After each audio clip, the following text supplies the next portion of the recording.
नमस्कार दोस्तों, केमिस्ट्री गुरु online classes में आपका हार्दिक स्वागत है। मैं दीपक कुमार झा, व्याख्याता रसायन शास्त्र। दोस्तों, आज मैं आपको नॉर्मलता के बारे में बताने वाला हूं कि नॉर्मलता क्या है। दोस्तों, इसे एन के द्वारा प्रदर्शित करते हैं। एक बात और है, इस नॉर्मलता के साथ साथ मैं आपको अणु भार, परमाणु भार और तुल्यांकी भारों के अंदर अंतर क्या होता है उसके बारे में भी बताना चाहूँगा। देखिए, सबसे पहले नॉर्मलता का सूत्र क्या होता है दोस्तों। सूत्र जो होता है वो होता है विलेय के ग्राम तुल्यांक भार डिवाइड बाय होता है विलयन का आयतन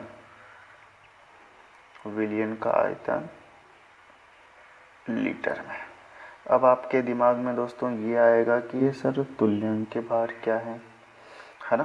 तो इससे पहले मैं आपको कुछ चीज़ें बताने वाला हूँ, अणु भार, परमाणु भार और तुल्यांकी भार।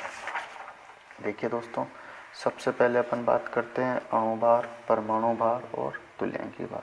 एक तो होता है दोस्तों परमाणु भार,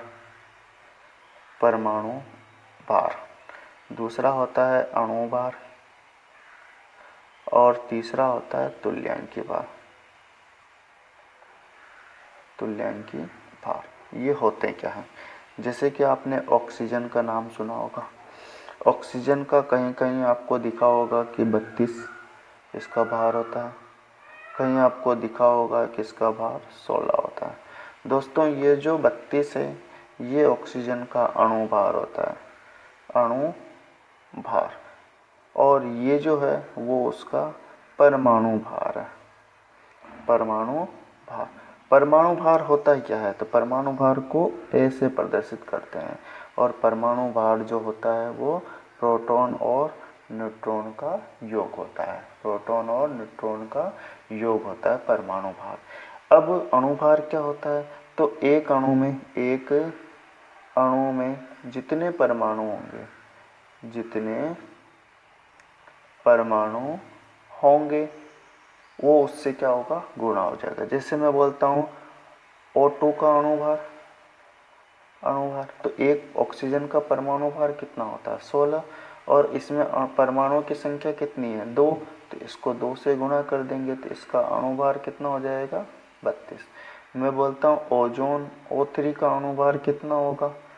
O3 का अणु भार कितना होगा? तो एक परमाणु का भार इंटू परमाणु की संख्या, तो ओजोन का एक अणु का भार कितना होता है? 48। अगली बात समझ में? तो ये थी परमाणु भार, और ये परमाणु भार, और ये है आपका अणु भार, दो चीज़ों का। उम्मीद करता हूँ दोस्तों ये समझ में आ गया होगा। कुछ तत्वों के परमाणु भार लिख रहा हूँ दोस्तों, जैसे कि हाइड्रोजन का 1 होता है, हीलियम का 4 होता है, लिथियम का 7 होता है, बेरिलियम का 9 होता है, बोरोन का 10 होता है, कार्बन का 12 होता है, नाइट्रोजन का 14 होता है, ऑक्सीजन का 16। ये परमाणु भार है। ऑक्सीजन, फ्लोरीन का 18 होता है, नियोन का 20 होता है, सोडियम का 23 होता है, मैग्नीशियम का 24। ये परमाणु भार है ना। एल्यूमिनियम का 27, एल्यूमिनियम के बाद फास्फोरस का, एल्यूमिनियम के बाद सिलिकॉन का 28 होता है, और फास्फोरस का 31 होता है, सल्फर का 32 होता है, क्लोरीन का 35, 37, लेकिन इसका जो एवरेज मानते हैं वो मानते हैं 35.5, ये औसत है। ठीक है बात। आर्गन का 40 होता है, पोटेशियम का 39 मानते हैं, और कैल्शियम का दोस्तों वापस से 40 हो जाता है। ये अपने को याद रखना है।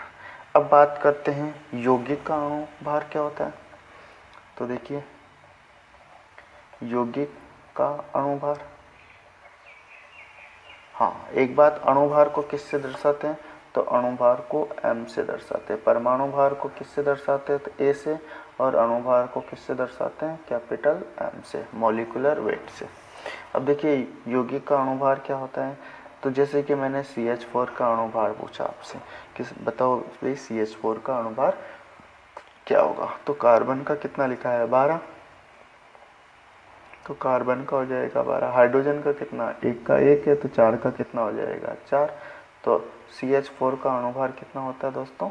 4, 16 होता है। उम्मीद करता हूँ समझ में आ गया होगा। चलो अब बताओ मुझे H2SO4 का कितना होता है। हाइड्रोजन का कितना होगा? 2, एक का एक, 2 का 2 हो जाएगा। सल्फर का कितना लिखा है? ये सल्फर का 32 है। ऑक्सीजन का 16, तो एक का 16 है, तो 4 का कितना होगा? 16 चौक 64। इन सबको जोड़ेंगे तो कितना हो जाएगा? 98। इन सबको जोड़ेंगे तो कितना हो जाएगा? 98। उम्मीद करता हूँ दोस्तों परमाणु भार और अणुभार दोनों समझ में आ गया होगा। अब बात करते हैं तुल्यंकी भार क्या होता है। अब बात करते हैं तुल्यंकी भार। जैसे कि दोस्तों एक दो और उदाहरण देख लेते हैं। मैंने लिख दिया HCl। HCl का हाइड्रोजन का कितना होगा? 1। क्लोरीन का कितना निकाला? 35.5। 35.5, तो इजिकल टू हो जाएगा 36.5। आगे बात समझ में। चलो एक दो और उदाहरण देख लीजिए। क्षार का NaOH। Na का कितना है? तो Na तो ये रहा 23। Na का कितना है? तो Na का सोडियम का 23, ऑक्सीजन का 16 और हाइड्रोजन का 1। टोटल कितने जाएंगे? 40। इसी तरह से बताओ MgOH का होल टू H का कितना होगा? Mg का कितना है? तो Mg का 24 है। Mg का कितना है? 24 है। एक ऑक्सीजन का 16 और एक इसका 17। 17 ये 2 बार है, इसलिए मैं डायरेक्टली लिख देता हूँ 34। दोनों को जोड़ देंगे, दोनों को जोड़ देंगे तो कितना आ जाएगा? 58। उम्मीद करता हूँ दोस्तों आपने ये निकालना सीख लिया। अब अपन बात करते हैं तुल्यंकी भार क्या होता है और तुल्यंकी भार और अणुभार में क्या रिलेशन है, ये भी अपन देखने वाले हैं। देखिए साथियों, मैंने लिखा H2SO4। H2SO4 H2SO4 को ब्रेक डाउन करेंगे तो 2 हाइड्रोजन है, तो 2 H प्लस आयन देगा और बना लेगा SO4-2। बनाएगा कि नहीं बनाएगा? बिल्कुल बनाएगा। इसी तरह से मैं क्या करूँगा? HCl लूँगा। HCl को ब्रेक डाउन करता हूँ। एक रिएक्शन के माध्यम से बताने जा रहा हूँ कि दोनों में अणुभार और तुल्यंकी भार में क्या अंतर है। HCl ब्रेक डाउन किस में होगा? H plus ion plus Cl minus ion. होगा कि नहीं होगा? चलो एक और देख लीजिए, ये NaOH और इसका अगर यदि मैंने लिख दिया NaOH को ब्रेक डाउन करेंगे तो क्या बनेगा? Na प्लस और क्या आएगा? OH minus ion. आएगा कि नहीं आएगा? चलो MgOH का देख लेते हैं।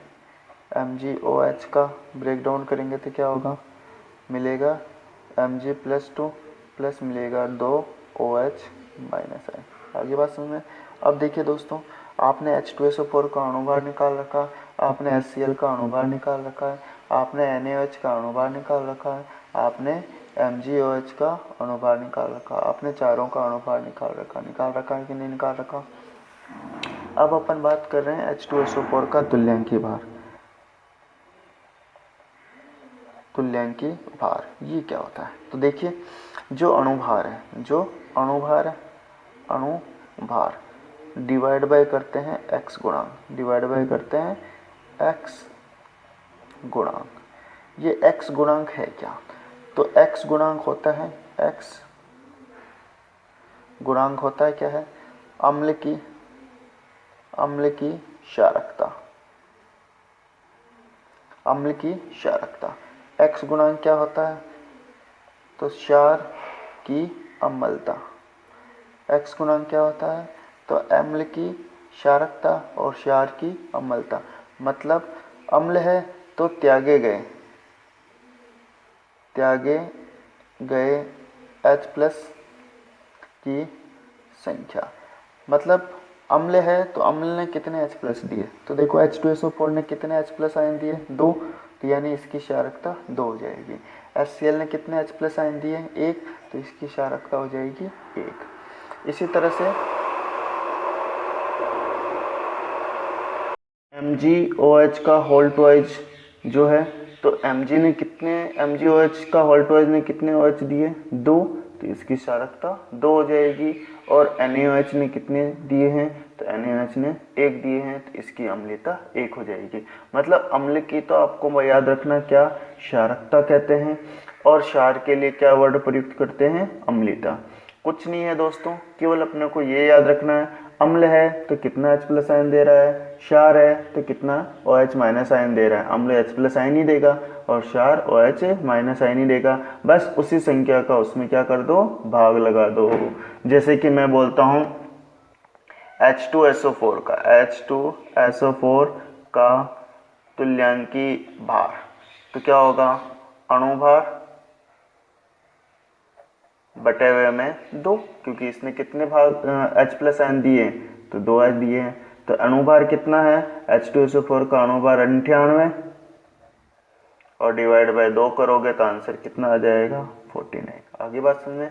इसी तरह से मैं बोलता हूँ HCl का तुल्यांकी भार, HCl का तुल्यांकी भार, तो HCl का अणुभार कितना निकाला है, 36.5, तो ये हो गया 36.5। अब इसने H+ आयन कितने दिए, 1, तो बस 1 का भाग देना है, तो आंसर हो जाएगा 36.5। आगे बात सुनिए, NaOH के तुल्यांकी भार में 1 का भाग देंगे, MgOH का होल टू H के लिए आपको 2 का भाग देना है। आगे बात समझ में, चलो देखिए, MgOH का होल टू H का तुल्यांकी भार कितना होगा, तो 58 divide by 2 is equal to 29।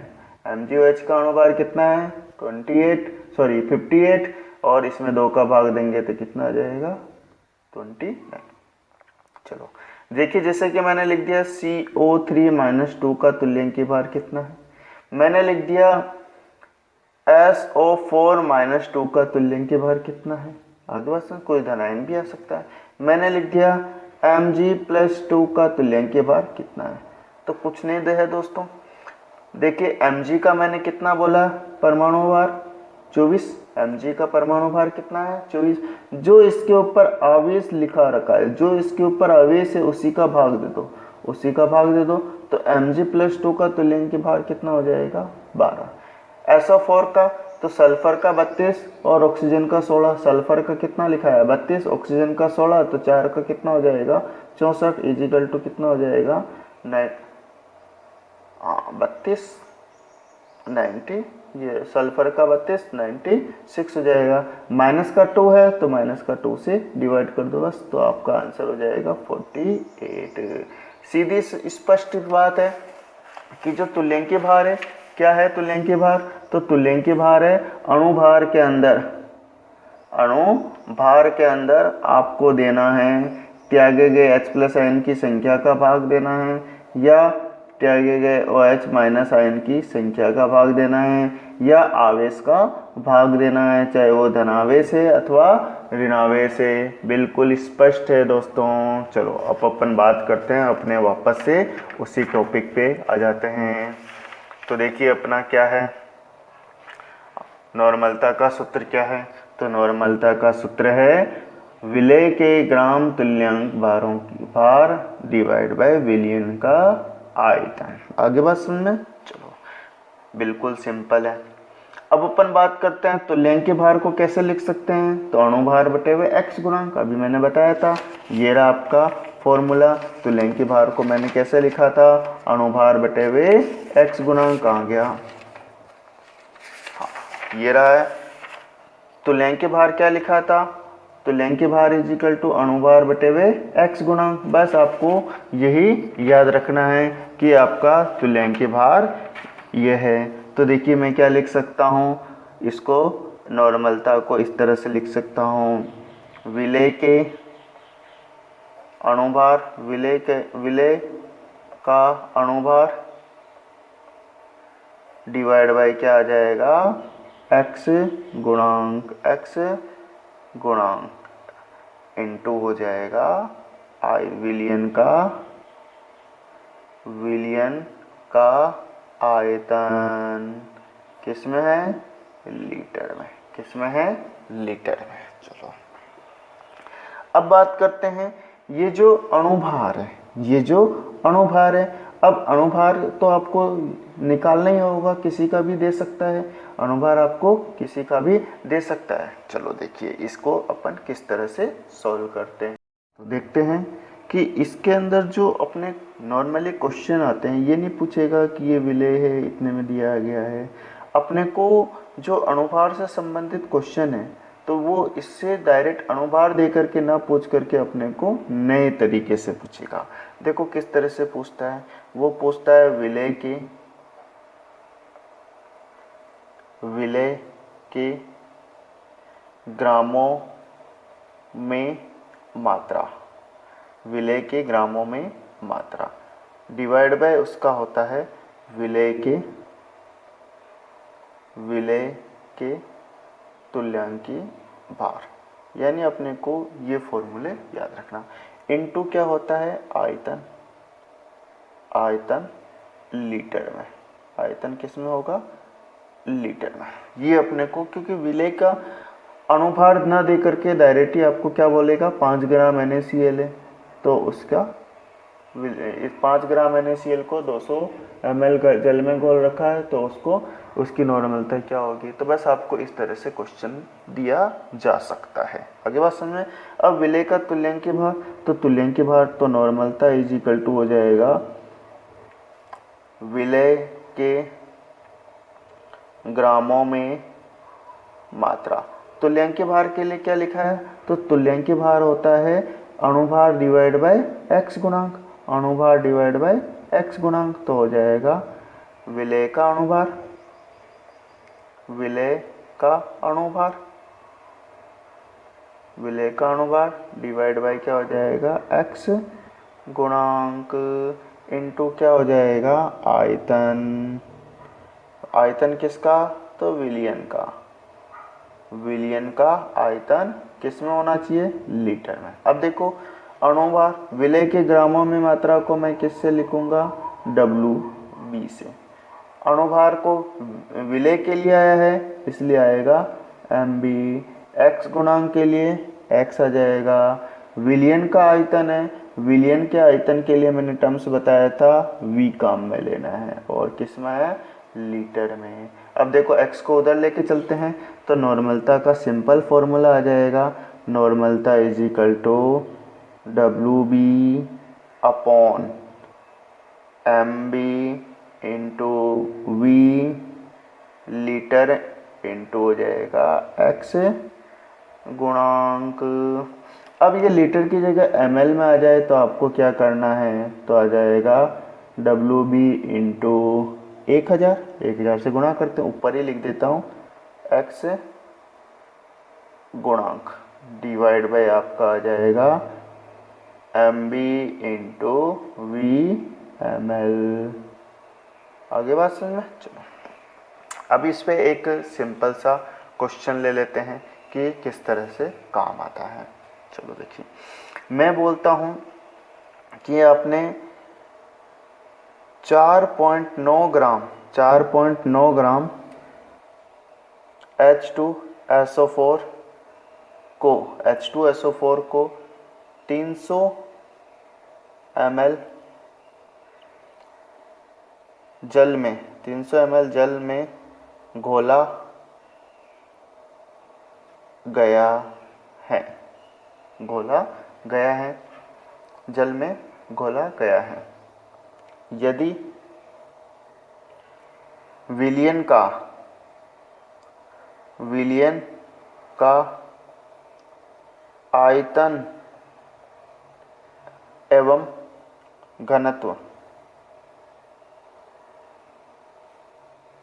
घनत्व क्रमशः 300 ml व 1 ग्राम प्रति ml ही रहता है, यानी कि 300 ml जल है दोस्तों, उसके अंदर जब 4.9 ग्राम H2SO4 मिला दिया तो उसके घनत्व में कोई परिवर्तन नहीं हुआ, जो जल का घनत्व है वही रहेगा और जो जल का आयतन है वही रहेगा।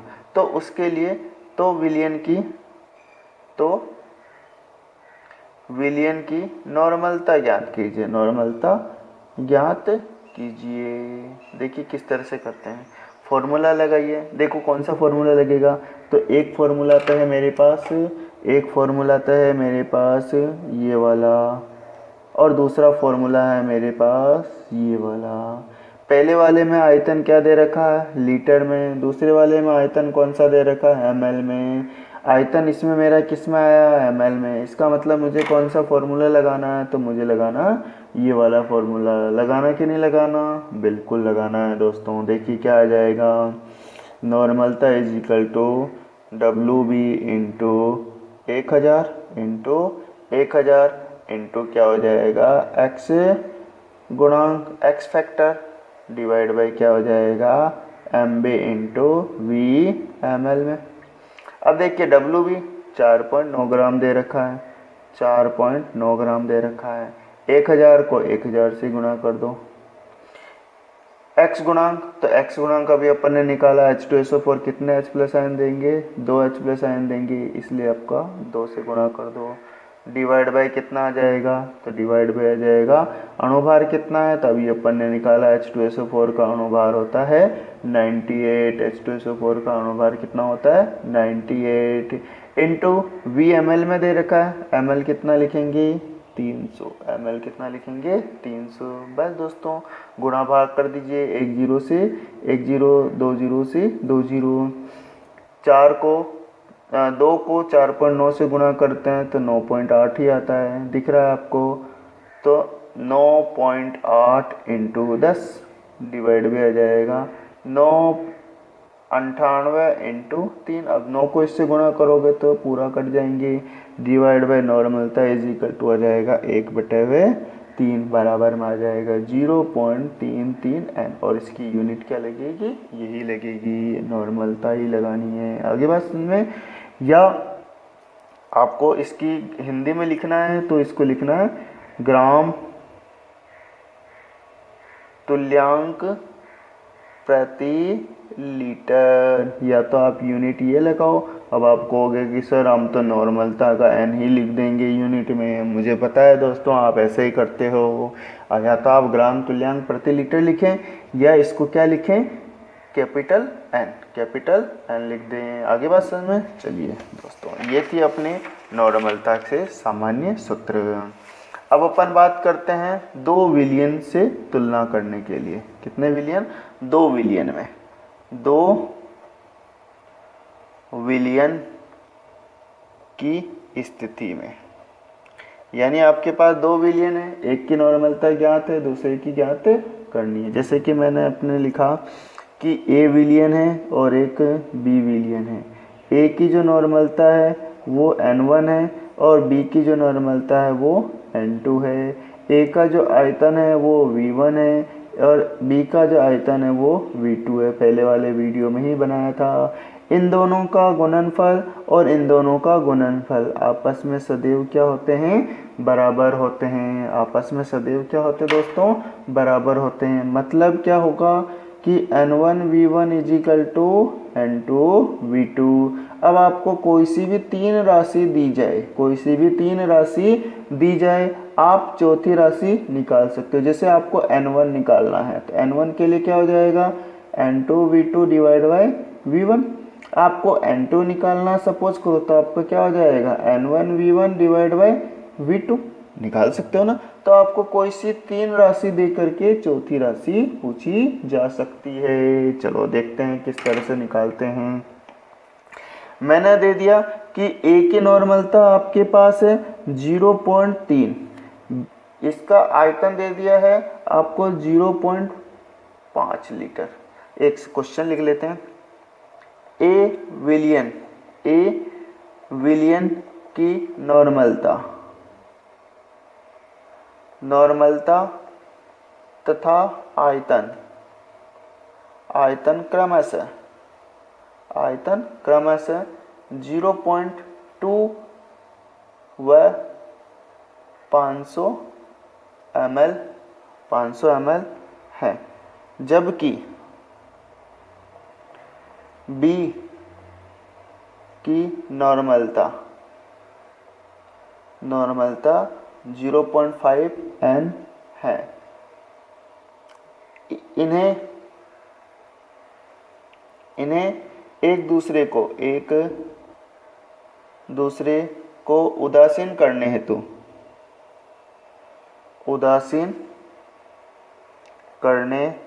हेतु B की कितनी मात्रा की आवश्यकता होगी। यानी कि A की नॉर्मलता है, उसका आयतन है, B इतने नॉर्मल का है और एक दूसरे को जब मिला देंगे तो उदासीन करने के लिए कितने ml की आवश्यकता होगी। कुछ क्या पूछ रहा, N1V1 इजिकल टू क्या हो जाएगा, N2V2। N1 आपके कितना है तो N1 है 0.2, V कितना है 500 ml, N2 कितना है तो N2 है 0.5 और V2 कितना है तो ज्ञात करना है। बस आपका आंसर क्या हो जाएगा, V2 इजिकल टू क्या हो जाएगा, N1V1 इजिकल टू N2। बस फॉर्मूला में रखो, N2 कितना है, N1 कितना है तो 0.2 और V1 कितना है तो 500 डिवाइड बाय N2 कितना है तो N2 हो जाएगा 0.5। इससे ये हटा दो 500 से 100 तो आपका आंसर हो जाएगा 100 को 2 से गुणा करोगे तो 200 ml। आगे बात समझे। चलो इसी से रिलेटेड दोस्तों तीसरी स्थिति में पूछते हैं। दो विलयन को आपस में मिला देने पर